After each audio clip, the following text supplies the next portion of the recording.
Dan Arnold referenced the fact that that the other that's being argued against here are the Abhidharmakas. And one of the contexts, we might just say that strikes me as somebody who's pretty far away from Madhyamaka studies, that seems so strikingly rarely considered is the ways that it strikes me that the Abhidharmakas are set up as straw men by Nagarjuna. And I wonder if, in terms of our own reading strategies, if we knew how to read Abhidharmaka lists, for example, if we knew how to read Abhidharma, Nagarjuna and what he was arguing would look differently, and why. It's just an open question for me to try to wonder why it is that Madhyamaka scholarship so rarely takes Abhidharma seriously enough to know whether or not Nagarjuna's charges against them actually stick.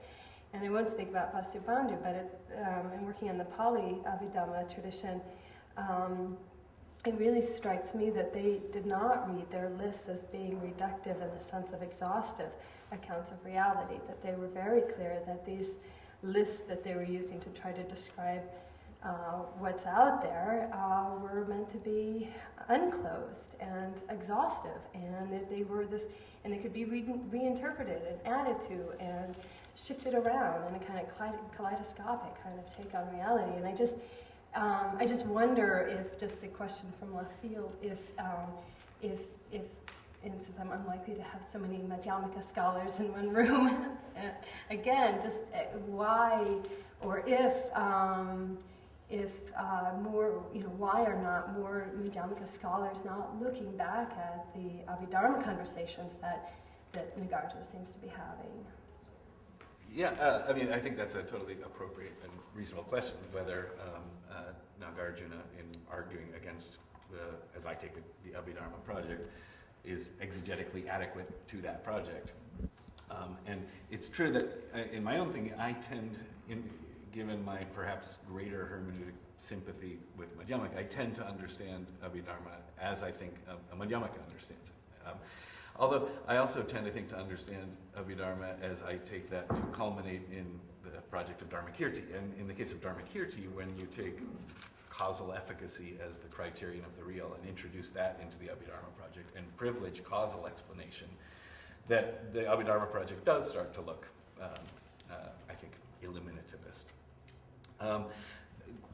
Maybe a tangential answer to your question, though, is to introduce another possible use of arguments that hasn't come up. There's been talk about persuasion and debate context and whatnot. And this is a way we could understand both the Abhidharma project and the Madhyamaka project, and that is not as chiefly meant to persuade anybody, but to get clear on what Buddhists themselves are committed to thinking in virtue of the claims they take as their guiding claims. And so I take it that the Abhidharma project represents a totally intelligible working out of the doctrine of selflessness. This is one thing it can look like to think through that doctrine. And I take the engagement with Abhidharma texts, the practice of memorizing these texts and internalizing these category sets, as itself a practice, as a practice of teaching yourself to experience the world through the lens of these categories. And I take it that Nagarjuna, in arguing against that reading of the two truths, and that arguing against that unpacking of the doctrine of selflessness, is saying, well, what if we emphasize the idea of dependent origination and of things being dependently originated? What are we committed to?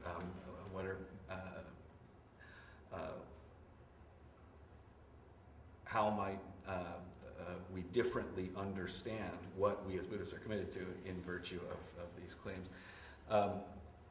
And both of those ways of understanding central Buddhist commitments make sense as unpackings of those commitments. I think there is always a question to which extent the refutation is fair, but it's also clear that in a way Nagarjuna, the Abhidharmists as Nagarjuna see them and the Abhidharmists themselves are doing different things, right? That doesn't necessarily mean that Nagarjuna isn't fair, because I think in a lot of Abhidharma, there is definitely this reductionist approach. Now, in a way, this is kind of tangential to maybe what the Abhidharmists want to do, which is often to do a kind of phenomenology, right? Of moral life, of psychology, and so on. And so, in as much as they do phenomenology, their project is really not reductionist, right? But there is, I think, it doesn't necessarily mean that Nagarjuna's reading is unfair, in as much I think you see that streak, reductionist streak is there, though it's not the main thing, right? Well, in that regard, what Nagarjuna could be understood as doing is saying, what are you committed to by the characteristically Abhidharma project, regardless of how Abhidharmika has understood that project? What are the entailments of this way of unpacking the doctrine? I don't think it comes down to whether Nagarjuna is understanding the Abhidharmikas on their own terms or not, but I think it's a question of we as scholars, how much are we paying attention to what Abhidharma did and what he's responding to? And to put that in the context of the previous set of papers, that was the debate tradition before Nagarjuna. And Nagarjuna was the debate tradition before the Pramanavada tradition. And the Abhidharma tradition continued into the Pramanavada tradition, into Dharmakirti, really. So if we ignore that material, I think we're missing a lot. Because if you actually read that material, you realize immediately how relevant that really is and how much is being missed in our discussions by not paying attention to that. We're not going to fill that in. I would add to that, along with the Abhidharmikas, I was very happy to hear this very nuanced reading of the Fire Fuel chapter. Of course, it's the most Pudgalavadan chapter in the entire Madhyamaka Karakas. And that's also a missing dimension of our discussion of Madhyamaka. It's probably for another conference, another day sometime.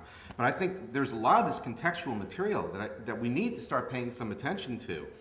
And my feeling is, maybe a little bit differently than a lot of people in the room, less sort of Prajnaptivadan attempts to, are these anti-this or pro-this, or put all these labels on them as if we're going to solve Madhyamaka by finding the right label.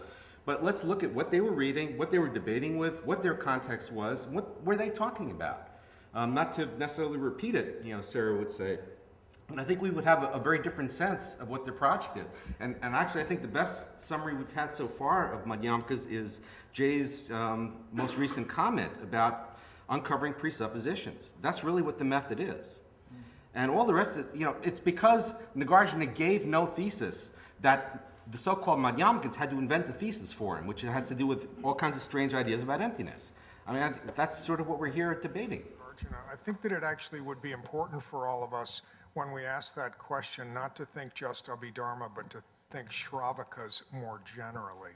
All 18 schools. It's not just an Abhidharma tradition that lurks in the background, but all 18 schools. And as you can see from chapter 4 in the Tarkachwala, the arguments were actually much broader and more detailed and in many ways more amusing than merely a question of Abhidharma ontology.